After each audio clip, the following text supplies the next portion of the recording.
Welcome to SABBY SABS podcast. I'm your host, sabrinasalvati. My special guest tonight is Andrew Yang. He was a Democrat presidential candidate in 2020 and a Democrat candidate for NYC mayor in 2021. He's also a businessman and he's the co-chair of the Forward Party. Andrew, welcome. Thank you so much for coming on. Hey, Sabrina, it's great to see you. Thank you for having me. Awesome. So I feel like I learned something even from your intro. I'm curious about your experience running for office. So I know you ran as a presidential candidate and as a mayor candidate as well. What were some of the challenges that you faced in both of those races? You know, they were very different races, Sabrina. I wrote about the presidential in some detail in my book that came out, which I should send you a copy of, because I don't know if I did that. But imagine just running for president from a standing stomp, really, which I recommend to anyone who can do it. You know, the only two rules: 35 years and older, natural born citizen. Which might, like, am I right that you're actually like an international product, Sabrina? Right. I spent most of my childhood in Germany because my parents were military. So I've lived overseas and I've lived in the U.S. But could you run for president? Are you a natural born U.S. citizen? It sounds like you are. Yeah. Good enough. That's why I was asking. It was difficult at first trying to get anyone to care or support me. I declared in early 2018. And then the energy really kicked up a lot in early 2019 after the midterms. And then around then, you probably heard of me because I started catching a lot of momentum. And thank you to the Yang Gang who got behind me. Really grateful for each and every person. So make the first debate in that summer. And then I started getting recognized on the street, which was a new set of experiences. So I joke around the presidential was trying to stay ahead of oblivion because there was always like this massive hook trying to come get me and pull me off of the stage. Whereas the mayoral was different because when I got in, I was probably better known than most of my opponents. And so I would just take incoming pot shots every day. Whereas the presidential, like, people weren't really worried about punching me because, you know, they were just hoping to stay ahead of me and didn't see me as the problem. I wasn't the threat. And that was acutely clear to me during the presidential. Whenever I had a run-in with someone on the debate stage, they would just get off it immediately. And I could tell that all of them had been given guidance from their team. Like, if you spend zero time talking to Andrew Yang because there's like zero upside. And so on the debate stage, people would just take shots at whoever was above them in the polls, and I was typically creeping up behind them. Right. One of the things I did notice during the presidential debates, I noticed that there was somewhat of a blackout, so to speak, in reference to candidates like you and Marianne Williamson. I remember MSNBC, they did this multiple times where they were listing the presidential candidates, and I was like, they're just going to pretend like Andrew Yang isn't there. And there was one time they put up a picture of someone else, and I was like, that's not Andrew Yang. So it was thanks for noticing, Sabrina. I appreciate it. Oh, yes, I noticed. That wasn't me. You were right. I noticed, but it was very clear to me on the debate stage that they had pretty much already decided who they wanted the candidates to be. They focused on certain people, and so to me it was just like they had already figured out who they wanted. And now you had that experience, but you did something I think a lot of us wanted Bernie Sanders to do. So a lot of the people that are watching, they're a part of that, the Bernie Sanders movement. A lot of us came from that. Some people still have some type of hope with Bernie Sanders. Some of us do not. We have kind of left the two-party system. But you actually said, you know, this two-party system isn't working. And you decided to start something new, which is the Forward Party. And I think this is something a lot of us wanted Bernie Sanders to do. We wanted him to start a third-party movement. So could you tell everyone a little bit about the Forward Party and the plan behind that? Well, thank you. Yeah, I do remember being on the debate stage and feeling like some people really just didn't want me there at all in terms of the media moderators. It's cataloged that I had something of a contentious relationship with MSNBC in particular. And there was a producer, Ariana Picari, who left MSNBC in 2020, I think. And she was given a list of candidates never to have on air, and I was on that list. And so, you know, it's like, it's not like we're imagining things. Like, you know, there's some documented evidence that they're in the tank for some candidates, and not others. You can also put me in the camp as someone who kind of thought and hoped that Bernie would start a new party, because he did run as an independent in the Democratic nomination. The DNC did sandbag him. We all remember that. And you know, I mean, he had a choice to make. You know, I try not to begrudge people the choices that they make, but I think that he was the most natural founder of a third party effort that would just click and make sense to everybody. Be like, oh, of course Bernie's doing this. And I think if Bernie had done it, he would have drawn a lot of energy from both sides of the aisle. I think there are a lot of pissed off conservatives who were fine with Bernie, because like everyone kind of knew what Bernie's jam was. You know, like Bernie was the righteous 60s Yep. activist with like a socialist bent, and a lot of people just wanted someone authentic that wasn't bought and sold by the system. I think that's a significant amount of Trump's appeal. You know, in Trump's case, it's bullshit, but in Bernie's case, it's real. So totally with you on all of those fronts. I ended up coming to it from a slightly different place, but I did start a third-party effort, the Forward Party, which, by the way, is going like very well. I mean, we're already the third biggest party in the country by resources, which in some ways is like a low bar, because it just means you beat out the Greens and the Libertarians. but still, grateful to everyone who's excited about it, and the People's Party. You know, I know, can't forget about the People's Party. But I've just concluded that the two-party system will not deliver the vast majority of the stuff I was campaigning on in the presidential. And if you're going to be honest, you have to say, okay, like, you know, I can either argue for things I just don't think the system will ever deliver, or I can argue that the system itself needs to get reformed and rejuvenated. And now I'm 1,000% sure I'm on the right track. Just because you can almost sense that there are people like, oh no, he's onto the real set of problems. Like I'm onto the fact that we're being set up by this two-party system. People, this public record, but you know, I donated to Bernie in 2016. So like I was a burner. Mm-hmm. Yeah, I think one of the things, so Kim Iverson, she was on before and she talked a little bit about the Forward Party. I think where some people may be a little bit confused is that at one point you said that a Republican or a Democrat can run through the Forward Party. And I think that confused some people. So could you explain a little bit of that? Yeah, so the Forward Party is trying to rebuild the connection between us and our representatives. And right now that connection is supposed to exist, but it doesn't really exist so much because of the two-party system. And the numbers I like to use on people are that right now our contentment level or approval rating of U.S. Congress is something like 20 to 28%, which is not shocking to any of the people who watch this. You know, most people are not watching this because they're pleased. They know stuff's not going so well. And so then you ask, well, what's the re-election rate of individual members of Congress? And the answer to that is 94%, which is incredibly high. And that's because 90% of the districts are drawn to be uncompetitive.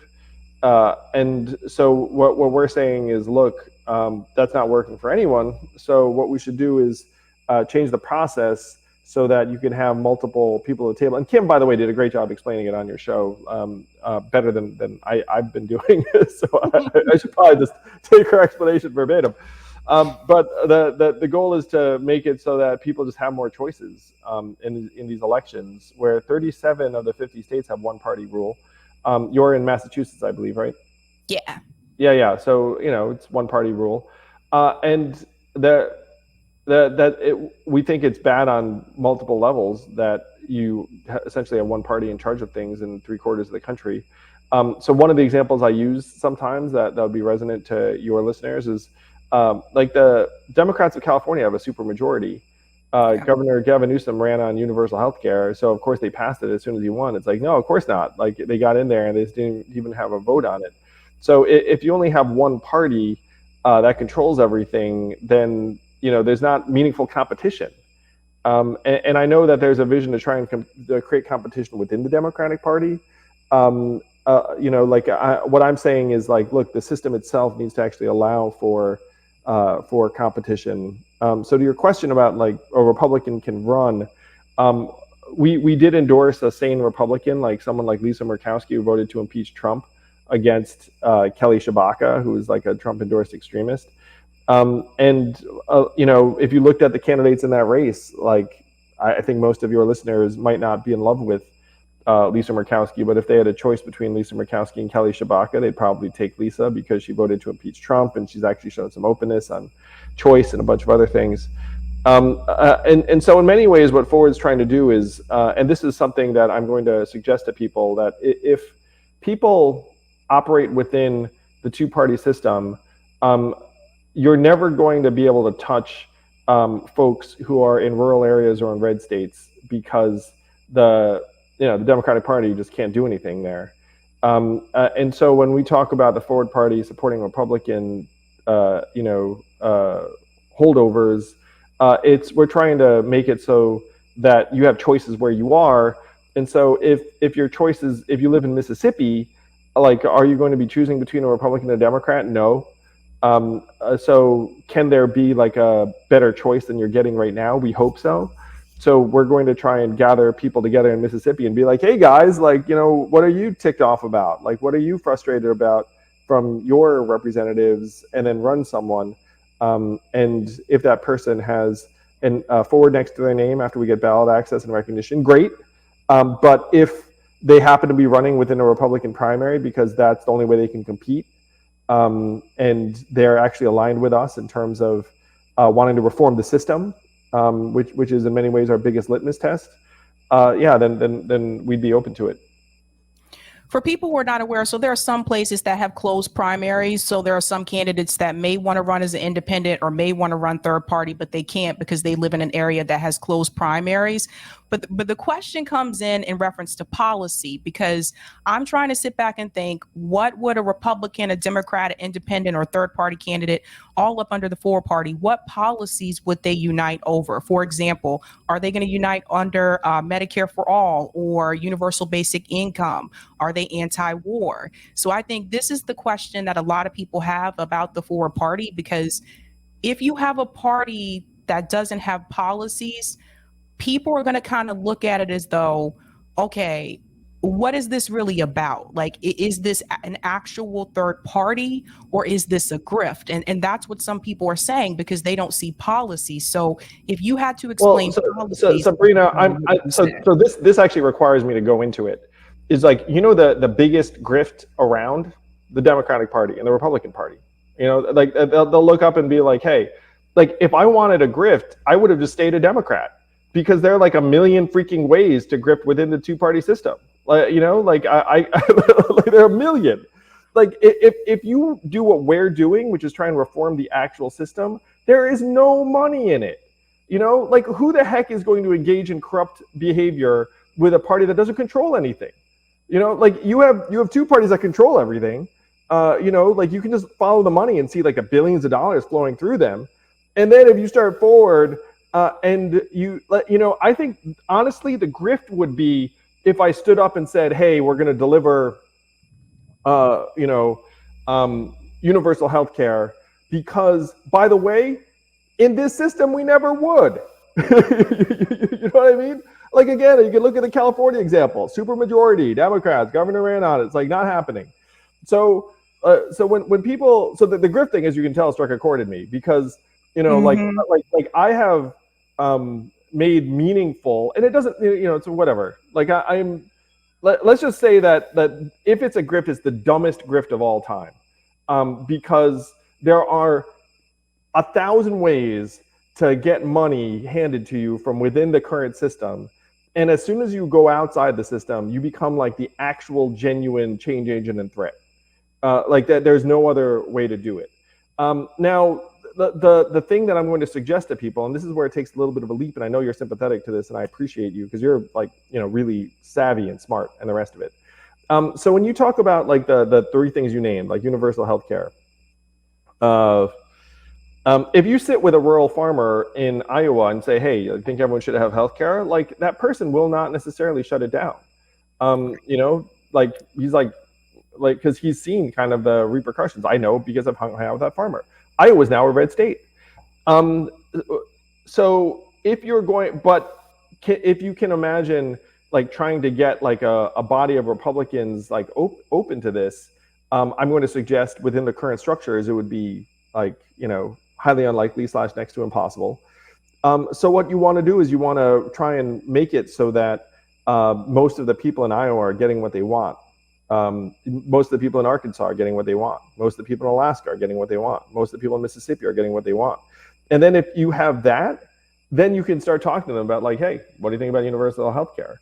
And then you're having a conversation with the actual humans and families and communities of Arkansas, Alaska, Mississippi, like et cetera. And then maybe we can make progress on something that it turns out, you know, like there's actually this non-ideological appetite for.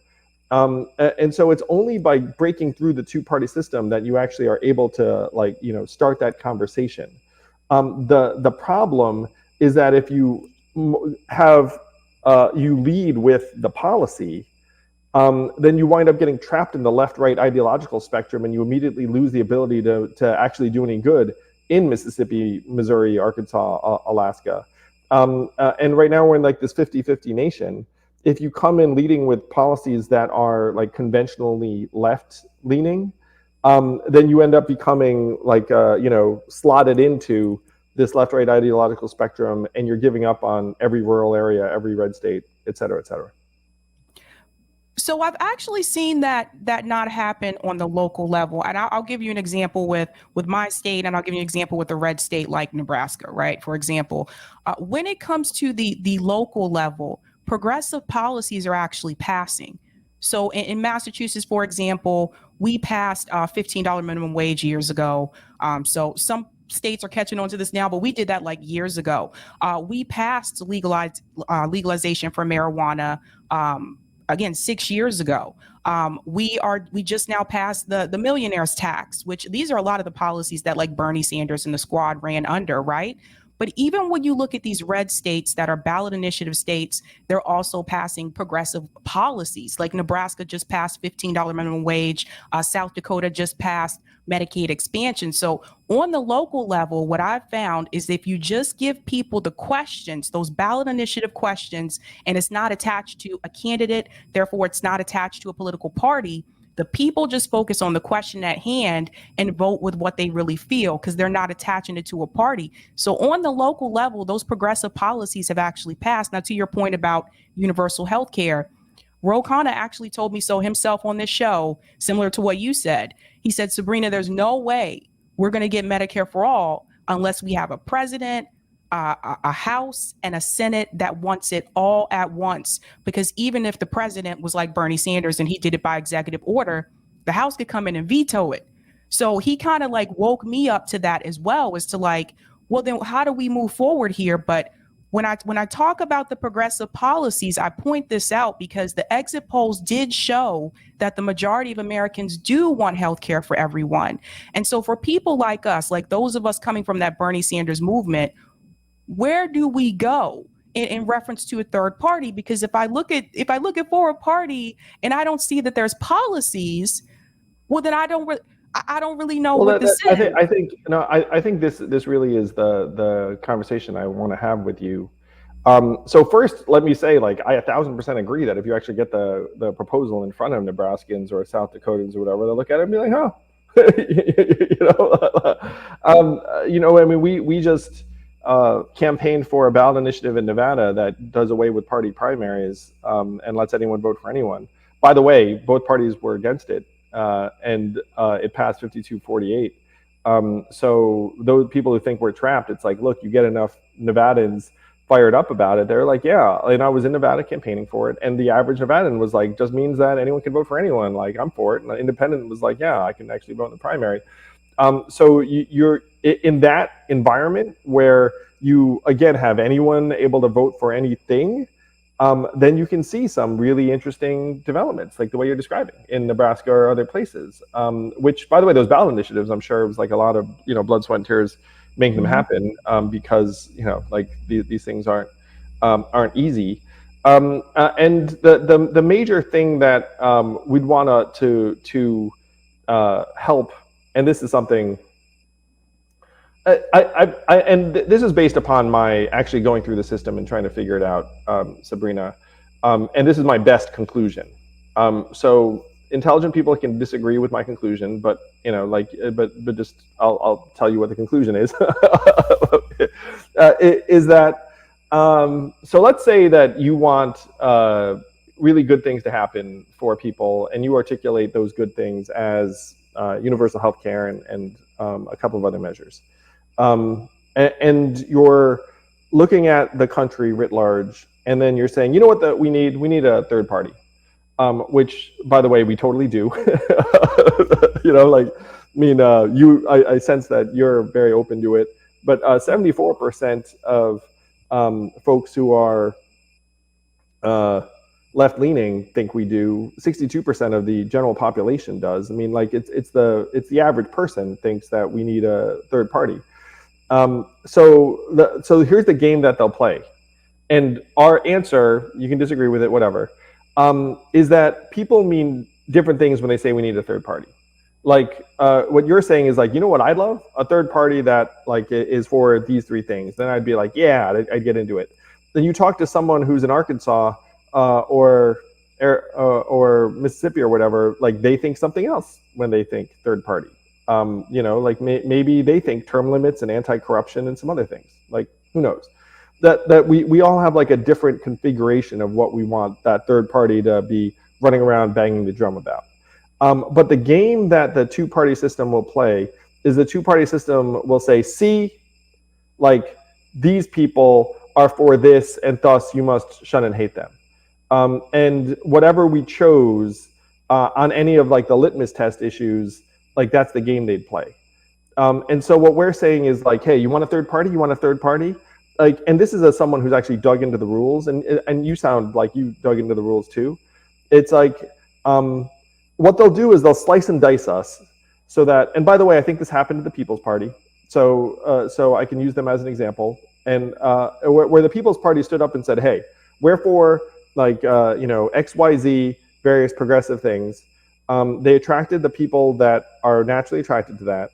And then they got pigeonholed and like stuck in a particular place. They weren't, as far as I can tell, they weren't able to get ballot access, which by the way is like an extraordinary organizational lift. You need like, tens of thousands of man and woman hours, some money, some legal resources, and then you need to do that 50 different times in different places. If you had to throw a dollar value on it, it's like, probably 8 figures or something like that. So then the People's Party said, hey, we're for these things. And then they never got past like a certain stage because it turns out that this is a massive organization building challenge if you're going to actually like try and get on the ballot in all these different places. So the choice we made was to say, look, we are for free people, thriving communities, and a vibrant democracy. And the policy stuff, like the approach to healthcare, the approach to different things, like we can hash out after we've actually made a fair system that enables the people to vote how they want and to be able to have a seat at the table. And my argument to folks who are on the traditional left is to say, look, you don't have to agree with me or disagree with me on anything except that we need a better voting system that enables you to vote for whomever you want, and that there are new entrants that can come in that are not bought and sold. Now, if we have our way, and this is the Kim Iverson argument, if we have our way, let's say the Forward Party is like this massive success, and then we come in and then we open the system up, you could just turn around and then start a new party that's oriented around any idea you want, and it might actually have a chance to succeed in a way that it does not right now. Right now, you can't do it because there's no ballot access. You're going to get shut out. You're going to get suppressed in various ways. And it's a lost cause unless you've actually created a system that enables people to have a fair shot. So our argument is to go around the country and be like, don't you want a fair shot? Don't you want to have a real conversation? Don't you want to have your vote matter? and then gather together people who have different visions of what they want to accomplish at the policy level, to come in and say, look, I might not agree with my fellow Americans and everything, but I know that we deserve a voice, we deserve a shot. And then after you make that change, then we can sit down and hash out what the heck we want to do to make people's lives better. So this sounds more like an umbrella of sorts, where there could be different like fractions up under it. Very much so. And so this is one of the arguments I'm making, is like I do not want to prescribe to the people in various states like what the heck they want to see after they get to a point where they can make choices for themselves in Nebraska or wherever. It's like we want to create the environment where people can decide after they have the choices, be like, okay, this is what I want to see. And the game that's being played against us right now, that I think the People's Party has fallen into, is like you have this like ideological spectrum, and they just want to slot you in the spectrum and then pat you on the head and be like, you know what, you're fucked. Because after you've essentially raised your hand and said like, hey, here's where I am, it's like, you're going to get your like sprinkling of followers and like modest resources, but you will not be able to make a change in this like two-sided billion-dollar behemoth system. And I don't know if people sense this about me, but I'm actually like someone who like looks at the numbers and is like, okay, like how can I make this happen? Like how can I run for president? Okay, let me figure that out. How can I help change the system? This is what I've determined is the most effective way to change the system. My challenge to people who want to change the system is that you should be open to working with people that might not see eye to eye with you on like certain things. Because if you say like, look, I'm only going to work with people who are with me on like X, Y, and Z, you're too small. You don't have the money, you don't have the resources. You will maybe like you'll be around people that agree with you on certain things, but it will not build a big enough coalition. So you mentioned MPP, and I'm glad you brought that up because I was going to go there. There were a lot of people that were really excited about moving for a People's Party when it first started, right? So it's been 5 years. They haven't run candidates even on the local level. Like you said, ballot access was a big issue that they ran into as well. But there have been other problems that have happened with MPP, as well as organizational structure issues and personality issues as well. And here's what I don't want to see. I don't want to see people, because like I said, a lot of people are hungry for another third party. I don't want to see people get their hopes up again only to have them crushed because once again, we got excited about something that we thought was going to be a thing. And it just seems like I still go back to the policies, Andrew. I'm a policy person. I'm really big on that. I hear what you're saying, how this would function. I've historically been a policy person, but Sabrina, I've gotten radicalized in a particular way where now, I think most of these policies will never see the light of day unless the system changes. So and so to me now the challenge is like, okay, how can we actually change the system? But proceed, because it sounds like I'm about to learn something about the People's Party. Yeah, so there were a lot of issues with the People's Party. There were personality issues, there were accusations, there were complaints, and I'm not going to go into too much detail, but people have seen me talk about it before on the show with those involved as well. But when I'm talking about the policies, the reason why I take it back to that, there are a number of people in the United States right now that will not vote for anyone who is not supporting reparations. That is a big movement that's happening right now in the United States.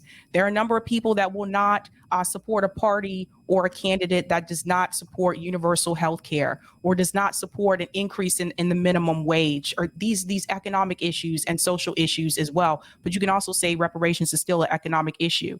So these are some of the problems that candidates running through this party may run into. And what do they say if they approach a group of people and someone in the crowd says, well, do you support reparations?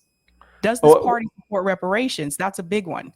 Yeah, so I'll describe a meeting I had with a group of ministers in West Chicago who are Black, and they don't think that the Democratic Party has necessarily been delivering for them and their community, and so they've become forward aligned.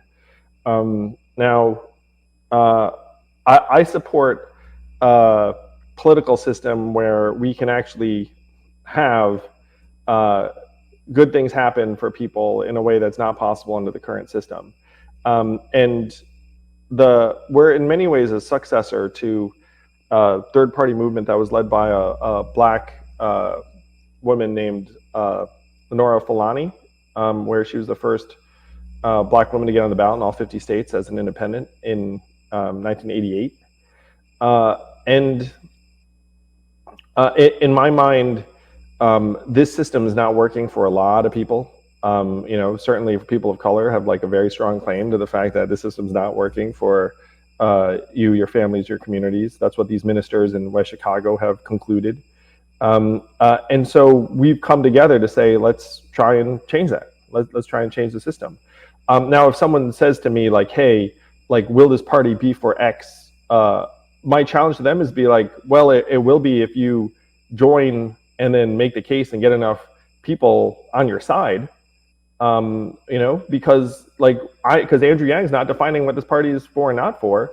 So like organize and become part of the party and let's figure it out, or like, let's change the system. And then you can make your case to, people around the country.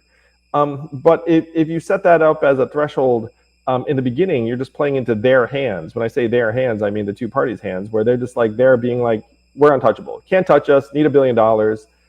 You're fucked. And like that's going to continue until we're willing to make common cause with people who are at least open-minded enough to say, like, you know what, like I'm not going to like necessarily run around having concluded what the best answers are. But I respect your humanity. Like I love my fellow Americans. And after we make these changes, I'm willing to sit and listen to anyone's solution that's going to help move them and theirs forward. In many ways, Sabrina, what I'm arguing is that this is practical. There are some people that will be turned off by practicality. I'm very much turned on by practicality, like, in the sense of, it's like, but believe it or not, I actually want to see the shit that I campaigned on happen in real life. And then I've concluded this is the best way to make it happen. So it's what I'm doing. Okay. One of the questions I have in reference to funding for a forward party. So a lot of us want grassroots like movement, grassroots support. Would Forward Party accept corporate donations, or would it be 100% grassroots? I can say that as far as I know, we've been 100% grassroots to date, and I'd love for that to continue. I will say that, I want to get this thing done, and getting this thing done is a behemoth. So I'm very sympathetic to the Movement for a People's Party because I actually know exactly what organizational challenges they're running into. It's a lot. You know what I mean? Like in my fondest dream, like the average American or everyone watching this is like, you know what? Like, I don't know if Yang's right on this, but like it's worth $20 to me to find out. And then we get enough to a point where we're like this thriving movement with money coming out of our ears because the average American sees us as an avenue to a better life. And then, we're able to solve this problem. We're not getting any money from corporates now because, again, why would a corporate give money to a party that doesn't control shit? We're essentially like the next generation reform party. We have to control things before the corruption starts.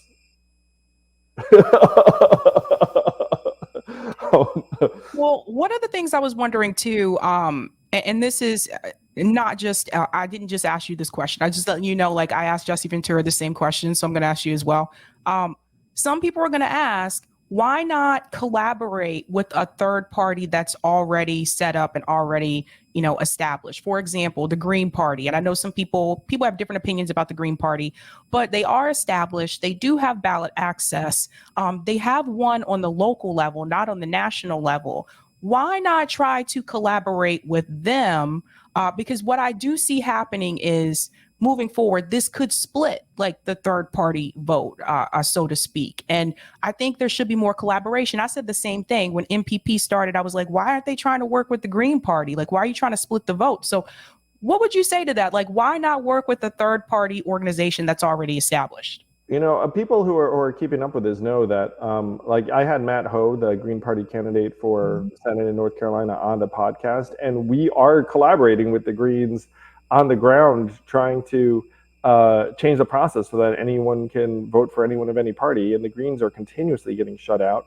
You know who else is kind of in that boat with us is like the Libertarians too. So you'll see in North Carolina, the Libertarians were helping the Greens because they know that it's about ballot access and the rest of it. So we're now. I will say that like the current version of the Libertarian Party has some major problems, but but in terms of voting on the ground, we should be making common cause with anyone who wants an option, and that 100% includes Green Party voters. Yeah, Matthew Ho he's a real one. He was awesome. He's been on here too as well. I'm curious about that also in reference to organizing on the ground. I recently saw Nevada just passed ranked choice voting. This is a huge win, I think, in reference to third parties. It did not pass here in Massachusetts. And I think that's because, well, most people I talked to said they didn't understand the question. And I think like if you really weren't paying attention to what ranked choice voting is and you weren't following it, you probably wouldn't have understood the question, just being honest, the way it was worded on the ballot. But Nevada just passed it. Do you feel that ranked choice voting is going to be necessary in order for third party candidates to win, maybe like on the national level? Yeah, it's one reason why that's the leading reform for us is nonpartisan primaries and ranked choice voting. And the reason it didn't pass in Massachusetts is because people didn't understand it. You know what it takes for people to understand? Hey, little man. You know what it takes for people to understand it is outreach and education and money. So Nevada passed 52-48. Both parties opposed it. Good times in Nevada.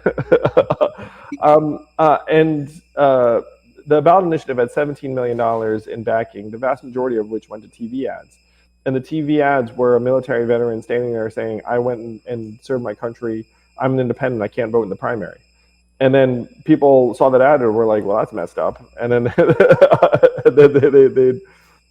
they voted to change it. So if 17 million had been spent in Massachusetts, it probably wins because people would have understood it and seen the ads and been like, oh, okay, I'm into this. So the question is, like, can we get 17 million times 10 or 20 to try and run this thing in states around the country? That's the enormity of the challenge we're looking at, Sabrina. And that is the challenge I have chosen to undertake. But I'm not someone who wants to fuck around and waste my own time.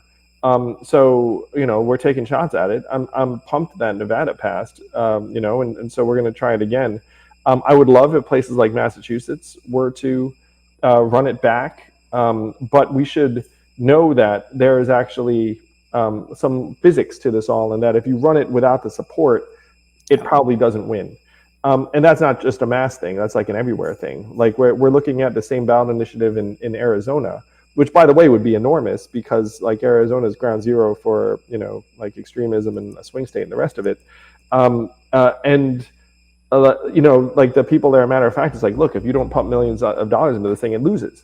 Now, if you run it in a place like Mass and it doesn't win, is that like positive, negative, or neutral? That's something that actually, people have different vantage points on. I will say that for some people it's a negative. For some people it's like, oh, if we run it and it doesn't win, then we're not going to run it there again, at least for a while.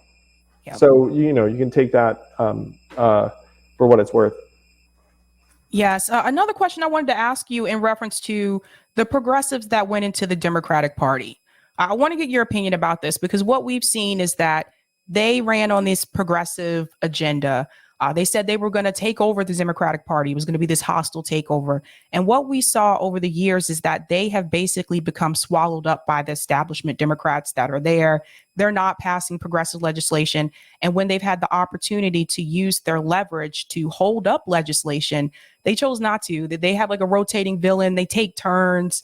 One person will be the one to say present. Next legislation is a different person that does it. And I want to ask, like, what did you think about that strategy before, and what do you think about it now? Do you think that strategy ultimately could work maybe years down the road, or do you think that it doesn't stand a chance with the system that's in place? I am pessimistic based on the numbers. and that in this two-party system that will work. And if people respectfully disagree, I would probably point them to your podcast and other places, because you see, and this is something that, like, I don't blame the progressive office holders who are in there, because they're joining this incredibly dysfunctional, toxic system that has extraordinarily powerful incentives and pressures and various things, and they get shoved into like this other version of themselves. And then you could look at them and be like, hey, like you're not the same person you are when you ran. And what I'd suggest is it's impossible for them to be, because when they ran, they were a candidate saying like, hey, this is why I'm running and I'm passionate about it. But then if you get into office, all of a sudden you're like surrounded by not just these external political forces, but even like your team members. There are people around you.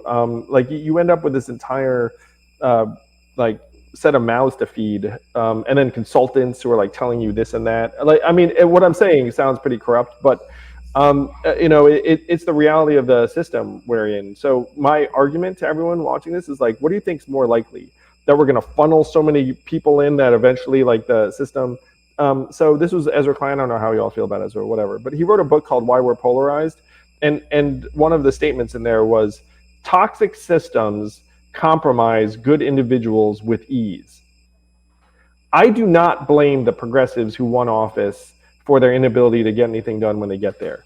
Like I'm actually going to defend them a little bit and say like this system will prevent them from getting the vast majority of the things that that even they wanted when they ran for office.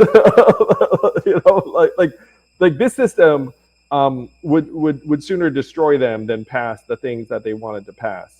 And so we have the more difficult task to take on, which is to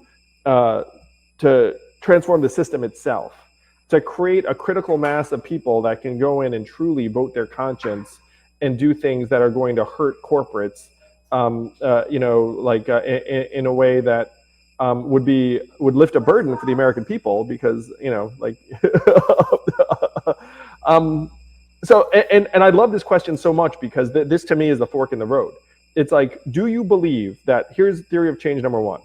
Hey, if we just keep supporting progressive candidates, they're going to get the Democratic Party, and then they're going to get such power within the Democratic Party that they're going to make all these good things happen. By the way, assuming the Democratic Party is able to control like presidency, Senate, and the White House, even though it and if you look at the map in 2024, they'd have to win probably Montana and West Virginia in a Senate race, which is going to be ridiculously hard. So you can kiss those two Senate seats goodbye, probably. Anyway, do you think this is a more likely path, or do you think that if you were to change the incentives of the system so that maybe you had a multi-party system and people were able to vote for whomever they want, and you'd have new people coming in who genuinely were there just to try and like solve a problem, and then like could get phased out of the system? Do you think that's a more realistic plan? I'm pursuing plan number two. I will say that these things are not mutually exclusive. You can be like, okay, I'll give Yang's plan a try, and then I'll keep giving the other plan a try. I personally am deeply pessimistic about the first plan. As someone who's looked at the numbers and the forces and everything else, like I think that that's a loser. Again, more power to the folks who are trying to make it happen. But from someone who's examined it, and if you want to dig into some of the reasons why I feel this way, you can read Why We're Polarized by Ezra Klein. You can read my book Forward. You can read The Politics Industry by Catherine Gale. But there are different, there are substantive numerical reasons why Plan A will not work. Well said. One of the things I wanted to ask about is censorship. So there's a lot of censorship that's been happening with big tech, whether it's been Facebook, which is now Meta, YouTube, which we're on right now. Those of us that do independent media, we have to be very careful about what we say, depending on which platform that we're on. So they've gotten a little bit worse with this over time. But I want to get your opinion about this, like censorship in reference to journalism and media. And I asked this because recently I was in DC for a rally for Julian Assange. who obviously, as you know, is still imprisoned at this time. I look at Julian Assange as someone who is a journalist. I don't like when people call him a hacker because that's not true. So here's someone who was an independent journalist who is in prison because of basically revealing the truth. And I want to get your opinion about that. How do you feel about that? Because I would like to have a president that is willing to pardon Julian Assange. It's going to be a hot button issue for the time, and especially as we're seeing what's happening with Twitter and various social media platforms and other things. If you're asking me specifically about Assange, I don't think I frankly took a firm perspective on Assange when I was running for office. I think that people who are genuine whistleblowers and folks who divulge back to the public generally should not have their lives ruined as a result of that bravery. I mean, I will say the fact patterns around Assange, it's not as clear to me that he's like a whistleblower in that conventional sense. Is just a perspective, but generally speaking, folks who make things known to the public for the right reasons and take risk to do so, I think deserve more credit and not to have their lives destroyed. Agreed. Because it's not just happening with that particular issue. I know content creators that have been deplatformed because of their stances. I thought that's where you were going, Sabrina, honestly, when you opened up, where you were like, look, because so let me say first, it's extraordinarily difficult to make a living in this, independent media landscape and the rest of it. And it's even harder when they just freaking change the algorithms on you and the rest of it. And you know who this ends up, by the way, reinforcing power to? It's like traditional media actors, where you look at cable news, and this is something I try and unpack in my book. But like the average cable news viewer for Fox is around 65 years old. MSNBC, it's around the same age. CNN was around 58. And which is, by the way, why CNN went so hard on CNN Plus, is because they were trying to get a new demo. For your viewers, I'm sure it's literally decades younger. And so the fact that independent media is kept frankly below a certain level and the thought, and they can maintain the money and the power and the clout up here, is one of the reasons why people are so polarized and fed up and angry, and the problems are getting worse, not better.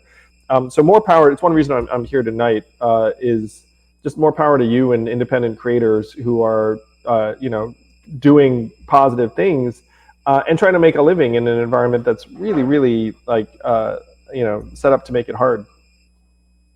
Another question I had in reference to money in politics and the progressives as well. So we've seen this happen twice with Nina Turner. Both races, big money came in, and they're saying that's the reason why she did not win her elections. It's been happening more so often. It's not new, but it's been happening more so often, especially with the recent progressives that were running as well. Now, Summer Lee, someone like her, she was able to fight that off and still win, right? But the reality is the number of progressive candidates that ran this year was a lot more than it was in 2018, a lot more than it was in 2020, and more should have gotten in if I'm just looking at the numbers. But big money stopped them. How do you feel about that, about corporate money coming into electoral politics? Because the group that came in and stopped those progressives was AIPAC. And basically what this organization has been doing, if these candidates decide that they are not going to outright say that they are against BDS, which is a Palestinian-led movement, then AIPAC will come in and pour in big money against them. So it's almost like we had a progressive candidate, Maxwell Frost. He was running in the beginning. He actually supported BDS and supported the Palestinians. Then he changed to saying he was against it. And it was almost like an effort to prevent that money from coming in. So I have to ask, how do you feel about the big money coming into electoral politics? And also, do you feel the progressives are actually moving further to the right? Because I'm noticing now it seems like anyone can be called a progressive. It seems like they have to water their policies down in order to be accepted. What I would observe is that there is a very, very powerful set of economic forces, and I think that what most of your listeners want, and what a lot of Americans want, is to feel like there are folks who are making decisions that aren't being influenced by massive amounts of money coming in. Uh, Ideally, in an ideal world, it's like either for or against them. It's like, what's the fantasy is like you get a, like a policy or a problem, and you look at it and be like, oh, what do I think would work best? What does the data say? Like how can we go up from our current like 31st in the world ranking at public education and infant mortality and clean air and water and other things? Like you'd imagine that's the way policy gets baked. But right now there's like this feeding frenzy of various interests around whatever policy, and it starts certainly like when you raise your hand and say I'm going to run for office. So we opened by talking about how you have a 94% incumbent reelection rate, and so if you're the upstart, like you're looking up and be like, how the heck am I going to compete? By the way, there are a gajillion organizations that have a policy where they can only donate to incumbents. Think about that for a second. So if you're an incumbent, you're like, okay, like I'm going to become a member of Congress, and you can pass a hat to like a whole multitude of folks. And then if you're anyone on the outside looking in, you're like, well, I can't get that money. Like, how am I supposed to compete? And you run into, so to run a successful congressional campaign right now, the estimate is it's, gosh, what was, I had these numbers. Like you would need to raise, let's call it $400,000 or $500,000 to be considered a credible congressional candidate. And then the average winning candidate, I think, was something like 3 million. So, who can raise that? And does this affect policy? Sure. And this is why I'm so pessimistic about the ability of this particular system to deliver, because like you just get tied up by money essentially immediately. Yeah, the question is, how can you actually again rebuild a connection between people, families, and communities, and then leaders who are free of all of this influence? Am I for overturning Citizens United? Yes. Am I for trying to get money out of politics in different ways? Yes. We've got a lot of, there's so much money in it right now. And I am a numbers guy too. So like, as you can tell, I'm very somber when we talk about like the various capital flows, because that's what we're up against. I'm going to miss, not to get morbid, like Bernie really is such a singular figure because he's from an era where like this stuff wasn't as true. Right. I have two more questions for you in reference to foreign policy. Obviously, there's the conflict now with Russia and Ukraine. We're seeing billions and billions of dollars go out the door. It seems like every 2 weeks or every month to Ukraine. And at the same time, people here, we don't have, or they say we don't have the money to take care of people here. It's like they don't want to give everybody health care, but we're seeing all this money just go out to the door to Ukraine. And that includes health care that's in those packages as well. What do you feel is the correct resolution to this conflict right now? Do you feel they should try to negotiate and call for some type of peace? Or do you feel that they should continue to fight until, as Joe Biden said, the last Ukrainian person is standing? So I think there are a couple of different issues you raised. I certainly am someone who thinks that we have the resources to be able to do right by our people, and that we spend excessively on military and defense. It's we spend a crazy amount. That said, I'm actually a big supporter of anything we can do to help stave off Russia. They attacked like a democratic country, and if the Ukrainians are willing to put their lives on the line, in my mind, like the least we can do is send them material support. I would never then turn around and say, hey, can't invest in schools and like keep people healthy because we spent the money in Ukraine. Like I actually think that we do have those resources, and it's tragic. Like you just want an end to the hostilities as quickly as possible because people are dying every day. And the other question I had is in reference to the conflict in Israel and Palestine. This is another one where I'm seeing videos every week where Palestinian people are being brutalized, they're being beaten and pushed out of their homes. It appears to me it is very apparent that there is a genocide basically that's happening in Israel. It is becoming an apartheid state. And I'm curious to get your opinion about that. And I totally understand that the United States government, they do have like their loyalties and to certain countries. And I totally get that. But at the same time, I know for me as African American, it is very frustrating to see how the Palestinian people are being treated like they're nothing and just being pushed out. And it's almost as if you even speak against not the people, but the state of Israel, the government of Israel, you are treated just as bad. So I want to get your take about that. Do you feel that there should be some type of peace negotiation there as well? Or do you feel that the Israel state is in the right? I've been for a two-state solution for a long time, and that was the mainstream position. Everyone wants there to be a peaceful resolution and there to be a situation that is sustainable and doesn't lead to this heartbreak and violence on either side for anybody. That to me was the mainstream American position for a long time.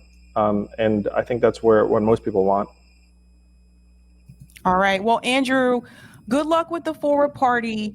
I hope I didn't discourage you too much, but I hear what people are saying on the ground, and so I have to. And this is what I'd say to the people on the ground is to get smart, or even to have an open mind about it. Be like, look, let's say Andrew Yang and the Forward Party are doing their thing. Like, are you for nonpartisan primaries and ranked choice voting in a place like Nevada or Arizona or Massachusetts or wherever? Like, that's what we're working on. Like, are you for ballot access? I mean, we're going to have our national convention next year, and it's going to be like this rousing group of people. In my opinion, it's the most exciting political movement out there. Are you going to be at home, or are you going to be trying to, I mean, you don't have to be with us, but just like do something. In my mind, but we're something. We're real. We have resources. We have state leads in almost all the 50 states. We have tens of thousands of volunteers. Like, we are the most exciting new political movement. And some of the people who are involved might not see eye to eye with you on everything, but that's life. That's America. And by the way, it's not like a lifetime contract. You can come give it a try, see what we're about, see if you're into it. Help maybe make it more what you want it to be. And then if you don't like it, you can leave. Or after we accomplish the goals and we create a truly open system where you can actually, have new points of view genuinely emerging into the table, you can leave then. That's actually the smartest thing that someone could do. And there are people who are on the left that are looking at it in this way, is like, look, I want a new party. Forward Party is the best chance for there to be a new party. I'm going to sign up, and then when we're in an environment where people can actually create new parties, I'm going to leave and start my own party. That is actually the smartest thing you can do. You know what's not smart? Oh, I'm going to wait until my the party that has my half a dozen ideal policies comes along, and until then, I'm just going to rail against the status quo. I'm going to suggest that's not very smart. I mean, there are people in the Forward Party who want all sorts of different things. But the thing we have in common is that we just want good things for people, families, and communities. We want a democracy that works. Let's make it happen. All right. Andrew, thank you so much for coming on. And like I said, good luck. Thank you, Sabrina. Have a great night. Happy Thanksgiving. Happy holidays, everybody. Thanks, you too. Bye.